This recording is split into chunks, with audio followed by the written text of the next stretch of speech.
BJP బీసీలను మోసం చేస్తుందని మంత్రి సీతక్క మండిపడ్డారు. ప్రభుత్వం చేసిన కులగణనలో బీజేపీ, బీఆర్ఎస్ నేతలు పాల్గొనలేదన్నారు. ఆ రెండు పార్టీలకు బీసీలపై చిత్తశుద్ధి లేదంటున్న మంత్రి సీతక్కతో మా ప్రతినిధి అజీం ఫేస్ టు ఫేస్. బంద్లో పాల్గొంటున్నారు. చెప్పండి, అసలు ఈ బంద్ ఎవరి గురించి, అంటే అసలు ఈ బంద్ ఇక్కడ చేయడం వల్ల సెంట్రల్లో బీజేపీ తలొగ్గిస్తుందని మీరు భావిస్తున్నారు? ఎక్కడైనా కూడా కేంద్ర ప్రభుత్వము రాష్ట్రాలకు అనుబంధంగానే ఉండాలి. రాష్ట్రాల అభిప్రాయం మేరకు కేంద్రం స్పందించాలి.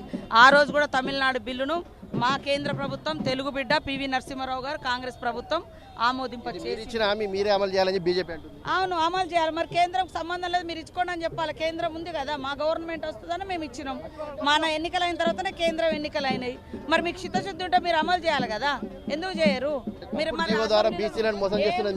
ఏం జీవో ఇచ్చినాం, ఎంపరికల్ డాటా చేసినాము, డెడికేటెడ్ కమిటీ చేసినాం, జీవో తీర్మానం అందరం కలిసి ఏకగ్రీవ తీర్మానం చేసి పంపించినాం.